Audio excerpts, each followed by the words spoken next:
Isn't isn't like that holiday parade like the perfect timing, right? Because this is gonna be the day after Thanksgiving, right? And so it's gonna be like the day after we eat the most food ever and ever and ever, and then we can have a 2-hour gingerly walk in our community with all of our family and friends and wave and be all holy after we had crazy Thanksgiving dinner. And so, hey, sign up today.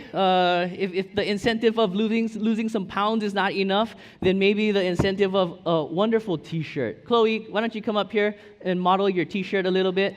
We just want to see what we're getting and what we're going to be wearing out in Hawaii Kai. Yeah, whoa, whoa, whoa. All right. New hope, right? And then that's what we'll be doing, all the way along Lulalilo Home Road, and we'll be doing that together as a family. But hey, I'm just so happy to be in the house of the Lord today. How about you, gang? Come on, right? Man, this holiday season is coming up, and we're in crunch time, baby. I don't know about you, but in this holiday season, it can be busy, it can be hectic, and it can be stressful. And for me, I try not to get all stressed out about Thanksgiving, okay? I try not to be all stressed out about Thanksgiving, but as some of you know, I used to be a cook, okay? Before I was a pastor, I was a cook for 13 years, and I worked in the kitchen, and I love cooking, and I love food, and I need it my way. And I'm getting a lot better now. You can even ask my wife. I don't talk about her cooking anymore, but sometimes, right, especially on Thanksgiving, I'm in there and I have my job. Okay? I'm going to make the turkey. I make a fried turkey. I'm going to go cook some steaks, on the grill, and then I cut the sashimi. Nobody else touches that job. Okay? So I'm over there, and I put my head down, and I start working on that assignment. Okay? I don't know about you, but I need to make sure I put my head down. Okay? But all so often, my head comes up, and then I start looking around. And at my Thanksgiving dinner, we have all of my family over, my mom, my sister, my dad, my little kiddos and all that. And everybody's in the kitchen, my kitchen, and everybody is working and trying to put together their best offering for the family and for Jesus. And my mom, bless her heart, she's a PK, a church girl and everything, and it's almost like every time she cooks, she's cooking for the whole church. And she makes this wonderful clam dip. Clam dip, okay? It's an awesome clam dip. Every party we have, and she's there will be clam dip. But every time she makes it, it's like enough to feed a small country. I have clam dip coming out of my ears for weeks and weeks and weeks. And then it's like, Mom, I can't even eat all this clam dip. Oh, I'll just take some home, or we can give it to everybody. And I'm like, Mom, no, we can't do that, right? And then we have my sister, and she comes in there, and she's over there, and she's busy. She's in the kitchen. She's trying to do all these things. And I'm like, what are you doing? I see her moving really fast, a lot, but nothing happening.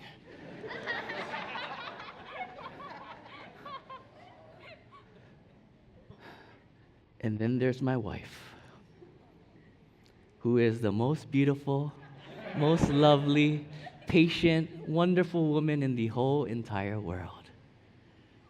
I'm not going to talk about her cooking. You thought I was, right? See, but I learned. You guys have been sending me notes, every time I preach, not to tease my wife. And so that's the honest truth. My wife, and she's sitting in the back, she carries along our 10 kids. And man, I tell you, man, she is a saint. She is. And man, I don't know about you, but the holidays for me is one of those seasons where the Lord, He tests my patience. He tests my patience. He tests my even fortitude to stay on the assignment that He has given me. And there's a perfect story in the Bible that talks about this, and is a story that maybe some of us have heard before. It's the story of two sisters, one Mary and the other Martha. Okay, we have a Mary and a Martha that hang out together in this church all the time too. Okay, and so when I first came to New Hope Hawaii Kai, right, the first people I meet is Mary and Martha. I'm like, you're serious? Yeah? Yeah, and then they're best buds. They're like sisters, but both of them love Jesus and sit at his feet all the time. But okay, so this story about Mary and Martha, right? It's in Luke chapter 10, and it's in your notes, and I want to read it for you, and then I'm going to talk a little bit about this and what we're going to do to get closer to Jesus in this season. Amen? Amen. All right, so Luke chapter 10, verse 38. It says, "Now as they went on their way, Jesus entered a village, and a woman named Martha welcomed him into her house. And she had a sister called Mary, who sat at the Lord's feet and listened to his teaching. But Martha was distracted with much serving. And she went up to him and said, 'Lord, do you not care that my sister has left me to serve alone? Tell her then to help me.' But the Lord answered her, 'Martha, Martha, you are anxious and troubled about many things, but one thing is necessary.'" Can you guys circle and underline that right there? One thing is necessary. Martha has chosen the good portion, which will not be taken from her. You see here we have two sisters, right? And Martha's over there, and she's cooking hard for Jesus, which Jesus definitely deserved a good meal. Amen? You know, our families coming over and, you know, our friends and all that, we want to give them our best, and we want to make sure that we're being hospitable, that we're presenting, that we have more than enough to eat and everything, and that we're going to have a really awesome time. And so Martha's over there, and she's doing exactly what she needs to do. But then she lifts her head up. She lifts her head up, and she takes a look at her sister, and she's like, "Oh my goodness, look at my sister over there. Look at what she's doing. She's not even helping me. She's just sitting there and listening to a sermon on her iPod, a podcast or something like that. Maybe it was Pastor Pat's last week one, you know, she was catching up on it, you know. But she was sitting there at the feet of Jesus, and she was receiving the things that she needed to receive. You know, the two differences, or the difference between the two sisters, is one was doing something for Jesus, Martha, and the other was doing something with Jesus, Mary. Today we want to talk about some disciplines in our life that we can use to help us to get closer, to be closer to Jesus, and to do the one thing that he's called us to do. And the thing that we're going to talk about today is called solitude. Solitude with the one thing, the person of Jesus, and not seclusion from everything. I don't know about you, gang, but for me, you know, solitude is a hard place to go to, but some place that I really like to go to sometimes, you know. I got 4 screaming kids, right? And the oldest one, she's quiet now because she's already seen the worst of me of quiet, quiet, quiet. And so she's heard it for 7 years now. But then the 5-year-old now, right, he still hasn't heard it enough from me. And so the other night at dinner, we were talking about Jesus, and he was like, "Oh, yeah, oh, Jesus is so awesome. You know, I want to learn to you know, follow Jesus, and I love him so much." And I'm like, "Oh, awesome, cool." And then we were talking about the Virgin Mary, you know, the Virgin Mary. And so I'm in that place, right? And I'm talking about, she was a virgin. And he was like, "What? What's that all about now?" You know, and I'm like, because we were trying to get into the Christmas story, right? And so she was like, oh, what's that all about? And I'm like, she didn't have a husband yet, and she was pregnant, and then the Lord spoke to her. And then he goes, what did the Lord sound like? And I'm like, good diversion, good diversion, you know? And so he's like, so what does the Lord sound like? And I go, perfect. The Bible. He goes, "Oh, come on, Dad, you know, like, does he sound like this? Or does he sound like, 'Says the Lord, Luke, I am your father.'" You know, and I'm like, no, he doesn't sound like that. He sounds like this. He sounds like the Bible, and he sounds quiet. So the only way that we can hear God's voice is when we're quiet. And my son's going over there. He's going, "You mean like this?" I go, "Huh?" He goes, "You mean like this?" I go, "What'd you say?" He goes, "You mean like this?" And then the whole rest of the dinner, he was making his faces and he was talking to me real quiet, you know? And I was like, hallelujah, bless the Lord, you know? It's like one of those things where sometimes the noise of the world is just something that we have to get away from. But it's not that we're just running from the noise of the world, but we're running to the place where we can hear clearly from the person of Jesus. We talk about it here at New Hope Hawaii Kai, like all over the place, and New Hope, that daily devotions is something that is just so important to do, right? Daily devotions is something so important to do. But how many of you know that sometimes, man, honestly, sometimes I can be doing daily devotions in too much noise where I'm not paying attention and I'm not hearing correctly. I do it every day, daily, right? But it's like sometimes I just have to get super, super quiet. I have this special place, and it's up Walaiki. I won't tell you where, but it's because I don't want you guys to come and bother me there. But it's this special place, right? And it's so beautiful, right? There's no kids playing, there's no dogs barking or anything, or even people, for that matter. And I just sit there underneath the tree. And I sit there underneath the tree, and then I remember Jesus. Yeah, I remember Jesus talking to Nathan, and going, "Oh, Nathan, I remember you sitting under the tree, and I remember you praying to me, and never have I seen, another Israelite of Israelites right there, And I remember that time of silence, right? That Jesus was commending, and then I start to study Jesus' life. And Jesus was one who took a lot of time for solitude and silence. If you can fill out for me in your bulletins, if you take that out, the first point is that solitude is the practice of running towards. Solitude is the practice of running towards. Jesus, he's over there and he's in his ministry and he's the example, right? And so we're going to look at Jesus' life and we're going to see, what Jesus would do in his times of solitude and silence. We're going to see that he says it a ton of times. And in Mark chapter 1, he says it like 5 times in like five chapters. He says he withdrew. He says that he woke up early in the morning.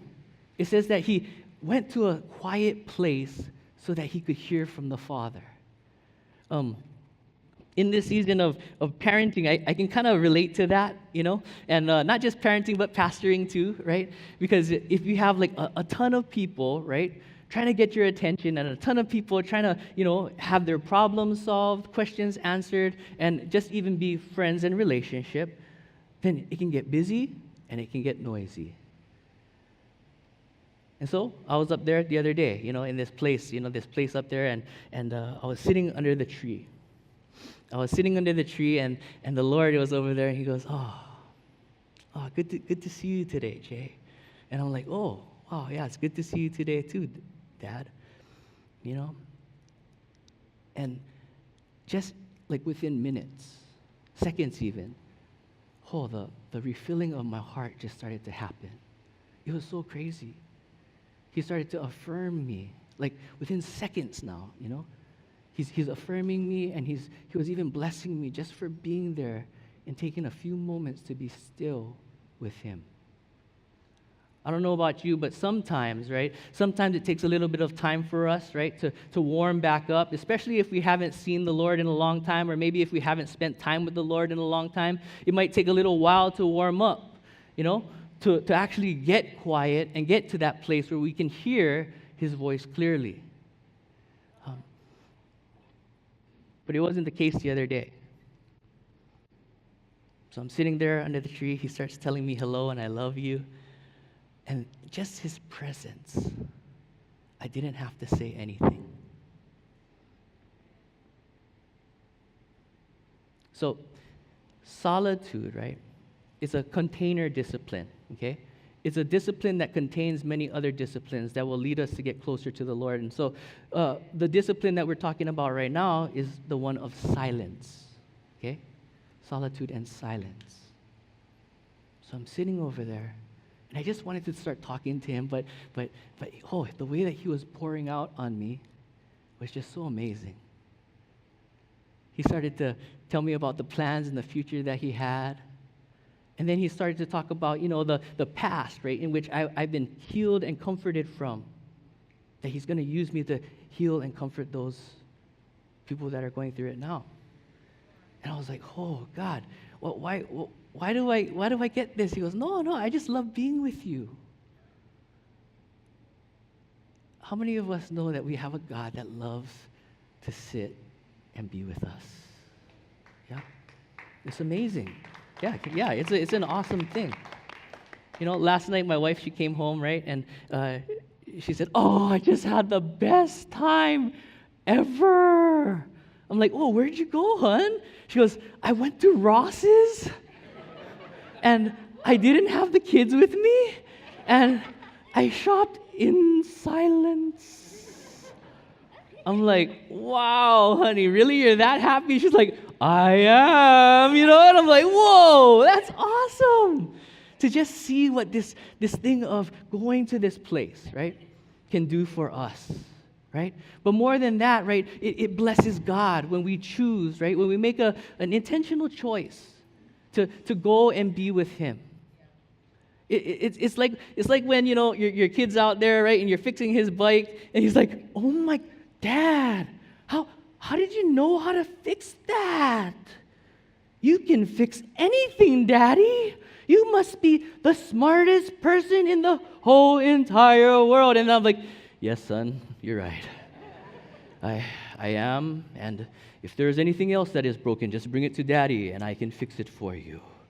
And do you need a new car for next week? It's like you just want to give your kids stuff when they spend time with you, when they want to be with you, when they're praising you too. And so that's the other discipline that I want to talk about. It's actually praising and thanking God. When we get to this place of solitude and silence with God, we want to be over there and we want to just tell Him thank you. Because we'll get to that place where we have to tell Him, the list of things that we need fixing for, and all the things that are going wrong that we just need His help for. But He wants us to be like, oh yeah, God, Dad, thank you so much for being so awesome. Thank you so much for even just spending this time for me. God, I know you're busy right now, but man, thank you for this time that you've given me. I don't know about you, but I've been to a lot of therapy in my life, okay? So I sat through with a lot of therapists, and when you find a good therapist, you don't want to lose them, okay? Because, man, they sit, they listen, they give you good advice, And then for the most part, if you find a good therapist, right, you'll probably have a hard time getting a regular appointment with them, okay? Right? They're booked till days and months and years, forever and ever and ever. What? Why are you guys looking at me like that? Huh? Okay, right? You don't know what I'm talking about. Okay, whatever. But man, they're so busy, right? And they're so busy, and it's so hard to get an appointment with them. And it's like, oh my goodness, if I could get a daily appointment, right, or a weekly appointment or a monthly appointment with them, then it would be like an act of God and a miracle. But right here we see that our Father, right, He's so willing and He's so available for us to spend time with Him, to be able to be at His feet. And when I look at Jesus' life, I see that He understands that that's an important thing. He makes it a priority for Himself to schedule, and that's the bullet point that you can put in, to schedule time with the Father. In Mark chapter 1, verse 35, it says it like this. It says that Jesus would wake up early in the morning. He would wake up early in the morning, and He would go to a solitary place where He could pray and be with the Father. What's the significance about this thing in waking up early? But David, he would wake up early and sing psalms and hymns to the Lord early, right? I listen to Pastor Wayne, and he's always talking about early, and it's just this position of putting God first. Before the draws of the day start reaching for our attention, right? We're going to say, oh God, it's so important early to schedule time with you. In the next verse, we'll see why Jesus had to do this, okay? we'll see that Jesus, right, he's in high demand. Jesus is in high demand, and it says that the disciples were searching for him. And in the Greek, it emphasized that they were searching and seeking after him, like almost desperately. And they were saying, "Oh, where is Jesus? We found him finally. Jesus, we're looking for you." And Jesus goes, "Okay, let's go now." And he had already done what he had come to do, because he woke up early and spent time with the Lord. It's so crazy, because I know that most of us here, right, have like super, super, super busy lives, right? Super, super busy lives, more than 9 to 5s, more like hundreds to hundreds, right? Like, I mean, hours and hours and hours of work per day. And man, something that I see in successful folks is that they have a regiment, They're very regimented people, right? They you can tell time on them, When Pastor Wayne lived around us, we would go and do devotions with him. We could find him any day of the week at 5:30 at a specific Starbucks. And it was like, "Oh, yeah, there he is." Boom's like, "Woo!" And then if he wasn't there, you'd be like, "What happened?" You'd be like so shocked or whatever, right? And then we would find out, "Oh, yeah, he was in Israel or something." And it's like, "Oh, okay, that's right, okay." But man, the successful people in this world are those who are regimented, And Jesus was one of those guys. Jesus was one of those guys where man, you could tell time on that guy. Early in the morning, right? He had something scheduled, and it was a meeting with his Father, right? And not just one time a month or one time a year or when he was feeling tired and lonely, but it was something that he did often. In Luke chapter 5, it says that Jesus would often withdraw. He would often withdraw to be in the wilderness and to be in a place of prayer. He would often go to these places of solitude and silence and actually practice hearing the heart of the Father. I don't know about you, but I could use more and more practice hearing from the Lord. Successful people, right? So they're regimented, and they're regimented in just a few things. I look at Dave over there, right? And he's been like a world champion, a wrestling guy and judo guy all his life, right? And then so I look at him, no more fat belly, still get strong muscles, right? Because there was a regiment that he started up long, long time ago and keeps it up to this day. We look at, Jesus, right? And there was this thing of scheduling time often with the Father. There was this Polish pianist, right? And he was a pianist in the World War I. And World War I, the Polish government, they asked him, they said, "Hey, will you come and will you help us to raise money, because we're running out of money and we need money to raise for building of tanks and getting out there." And he's like, "Oh, yeah, yes. I will help you to raise money. I will do concerts for you on a weekly basis. Under one condition." "What's the condition?" "We're willing to do it. We'll pay you top dollar." He said, "The condition is this, that you would allow me to practice scales 3 hours a day." Scales? Well, why scales? Why scales? What's the big deal about scales? They asked. He said, "Well, the scales are the things that help me to be in tune. And when I miss one day of playing scales and practicing the scales of life, I notice. When I miss 2 days of practicing scales, the critics start to notice. When I miss 3 days of practicing scales, the world starts to notice." And so Jesus, he understood this principle. And so that's why when he scheduled his time of solitude and silence with the Father, he scheduled it often. That's that next bullet in your notes. You can schedule it often. Rome wasn't built in a day, right? But it was built with work done daily. And that's why we here at New Hope, we say that daily devotions, man, is going to be like the breath of life for us, where we can hear God's word and spend time in his presence and actually really use it as like a time of breath, A time where we can be refilled and regained, and oh man, a time where we can just like fill to the brim, and more than that, to overflow. You know, Jesus, right? He's over there, and he was working hard, right? You know, his ministry, man, he was working hard. He was going over there and he was saving folks. He was healing folks. You know, he was over there and he was like casting out demons and everything, right? So I bet you he could be very tired, right? And so when our lives are that demanding, our regimen and our discipline must be even more so. The one where we say that, you know what, I can't go without it. His word, his presence, it's life to me. You know, I was talking to some of our young interns, and we were talking about, we were so busy. We're so busy, and we have no time, Pastor Jay. And I'm like, okay. And I felt really old, and I started sounding really old to them too. And I said, well, it's because you just got, you know, when you're my age, then you have a wife and kids and ministry, and you're going to wish that you were still in school. Then I stopped waving my finger, and I said, well, you know what it is really, gang? I said, it's because you want to have another life on top of the life that God has called you to. You know, maybe it's YouTube, right?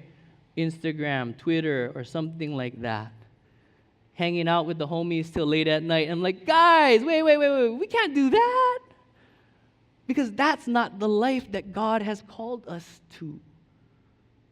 You know, when we start separating the two things, right, our walk with Jesus and then life over here or life over there, oh man, I tell you, we can get tired. We're going to get more than burnt out. We're going to die, you know? And God's saying that I don't want those things to be separate. I want it to be one. The life that we live, you know, not just on Sunday, right, but through the rest of the week. And not just on midweek, right, but even when we go home, yeah, to have dinner with our families. When we go home to come back in through the servant's entrance, we want it to be the same life. We want it to be the life that just needs Jesus and wants to overflow and share him with our families, our loved ones, our workplaces. You know, this schedule thing, right? And so schedule and often, right? So if we look at our schedules and we look at like the places that we spend the most time, right?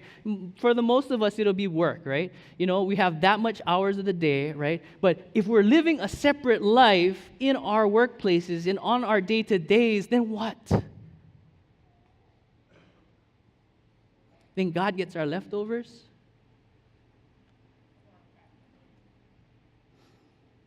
Or though, right?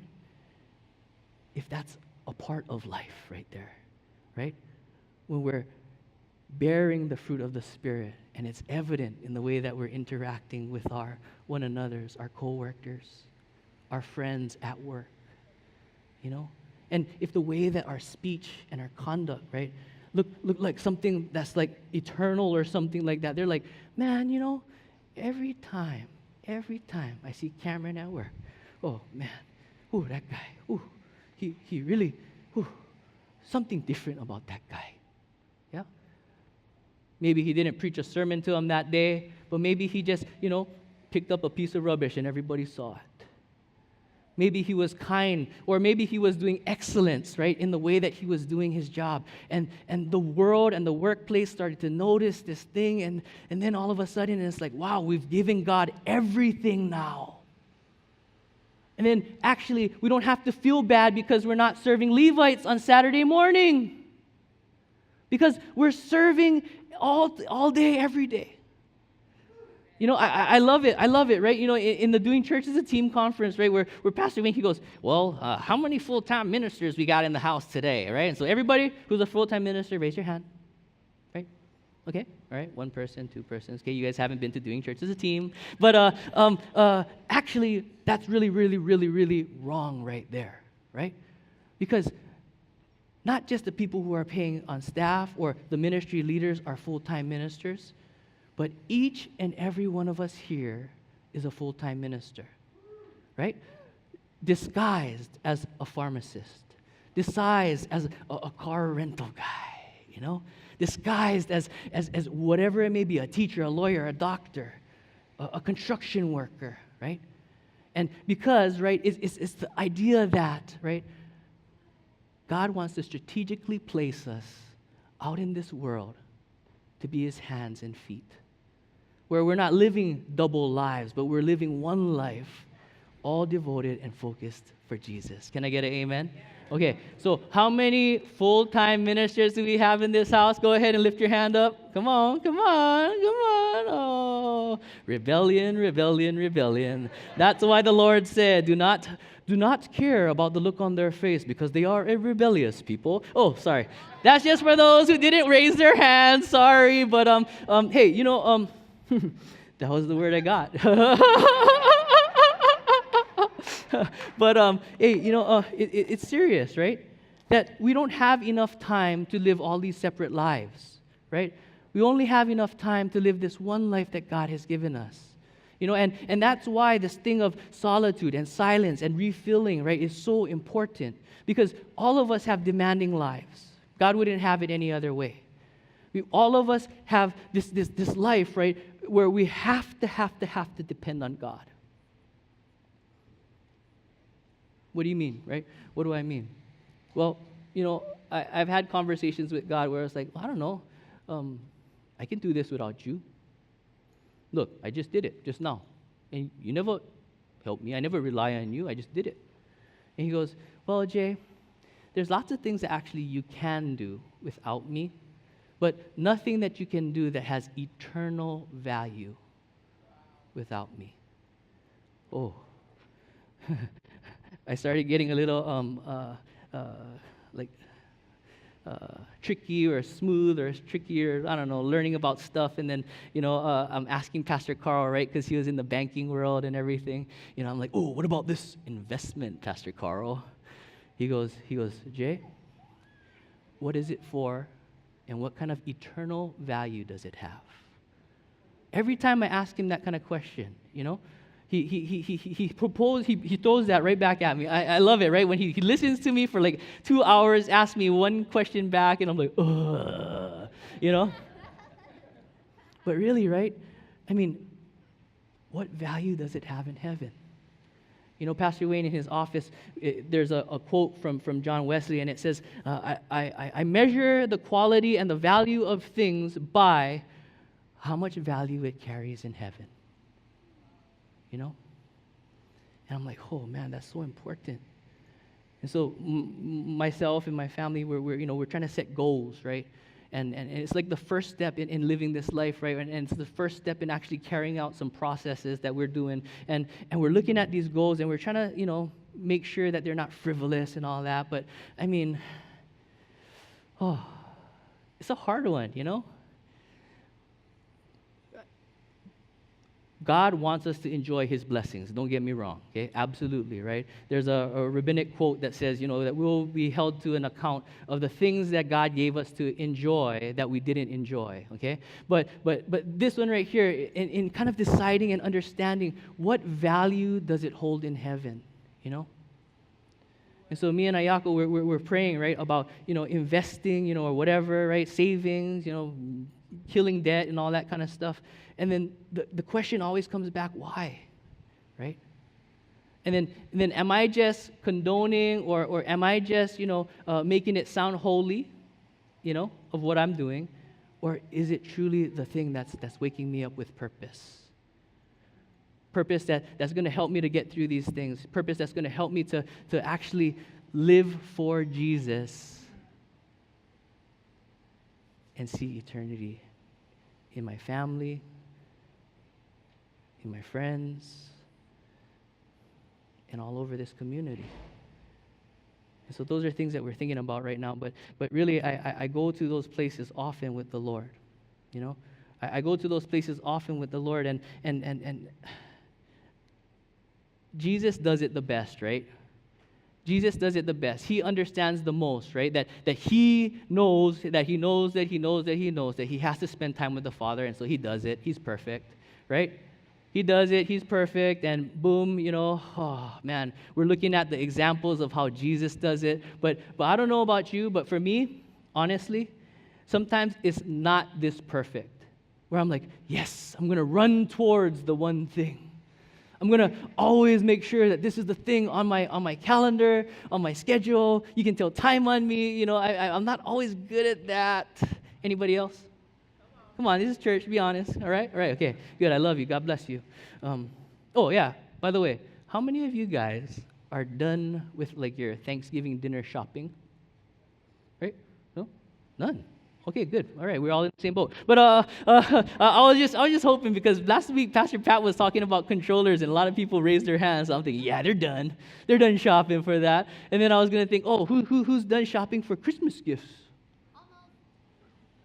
Yeah, well, control, right? Okay, you go to Life Change again, but yeah, I don't know. It's one of those things where it's like, man, what's the so important things in this season? And so my wife, she comes from Japan, and so for Thanksgiving, they don't do turkey so much. It's kind of hard to find turkey, and so the number one main dish in Japan is Kentucky Fried Chicken. Okay. Yeah, and it's good too over there. It's good here too. And so Kentucky Fried Chicken, right? So there's cultural differences, and all this type of thing. And then so, when we have time at my house for, Thanksgiving, there's the cultural differences, And so first few years of doing Thanksgiving, she's like, oh, what's that for? It's like, oh, so the kind, And so she thought she would be super hyper spiritual and say, okay, this year, when we have Thanksgiving, we're going to be intentional. And I said, oh, how are we going to do that? So she created these icebreaker games, right? These icebreaker games and these questions. And I don't know about you guys, but do only ladies like icebreaker games?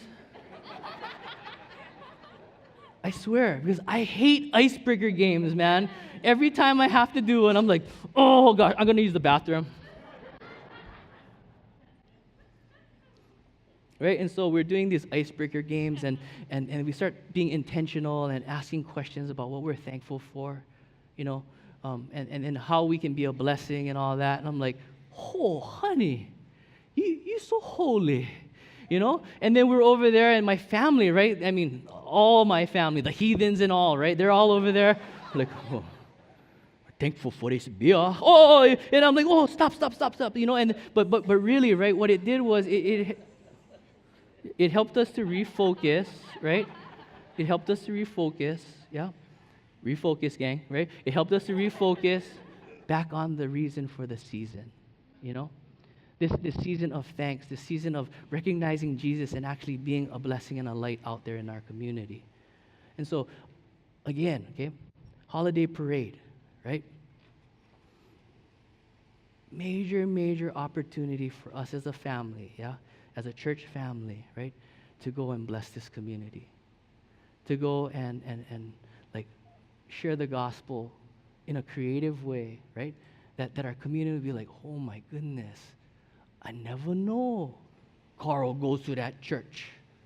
I never know Vicky goes to that church. Oh, I never know Auntie Elaine goes to that church. Oh, that must be a really good church. We all gonna go, But honestly, right, the community, they're going to see that, and they're going to be like, wow, that's something,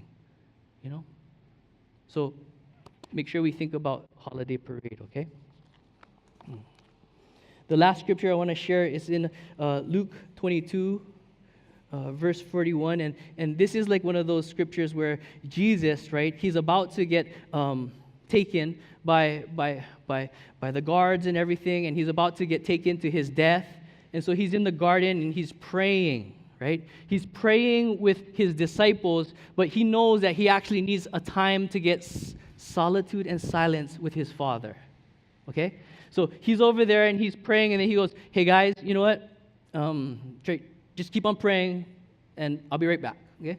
And so you could just imagine, right? They're all praying and they're all being holy, and next thing they're sleeping, right? And then Jesus is over here, right? A stone throws away, right? Just taking a little time out. You guys feel that in your notes right below that? Take a time out. Jesus knows that he's about to face one of his toughest things right now, And I don't know about you guys, who are in board meetings or have like hard jobs or something like that. Could I encourage you, before you enter those doors, to actually go and change the world, save our country or something like that, could you take a little time out? Take a little time out, get before the Father, hear His heart, share your heart, and then go and change the world. Jesus is over there and he's pleading to the Father. He's going, Father, sweating like how I'm sweating right now, but even more. And it looked like blood and everything. And he's over there and he's like, oh, not my will, but yours be done. And that was enough. And then boom, he came back and he did what he did for all of us.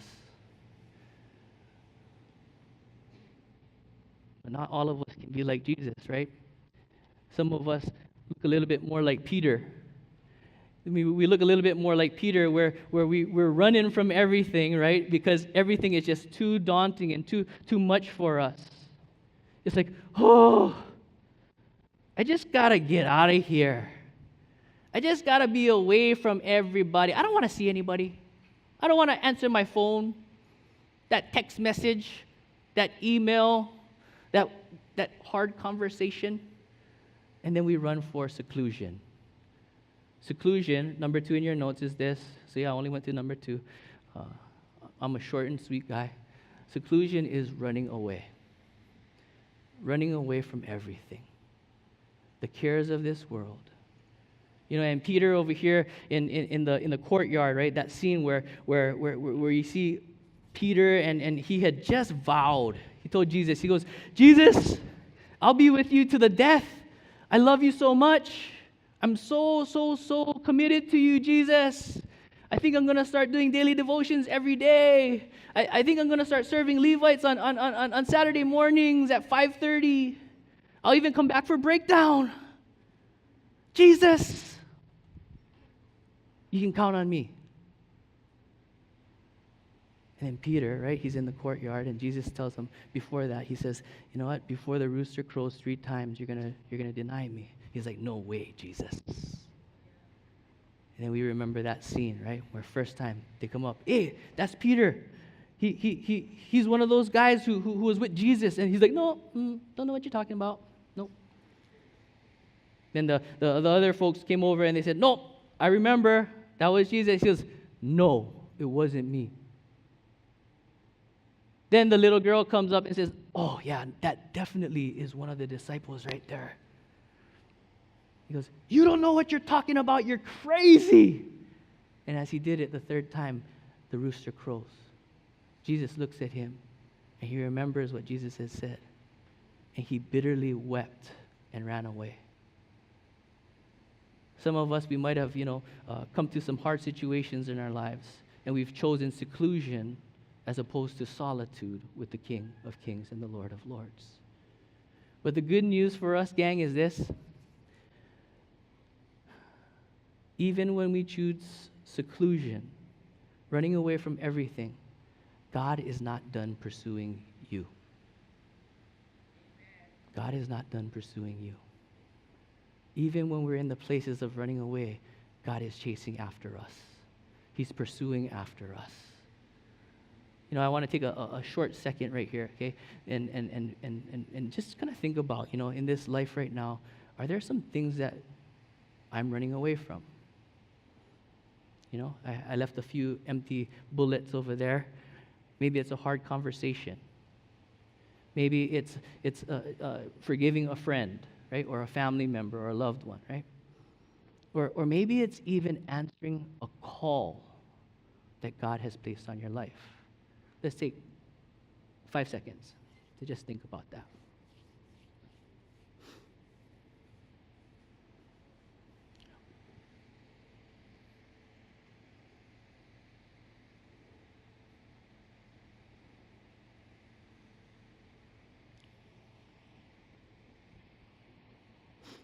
Yeah.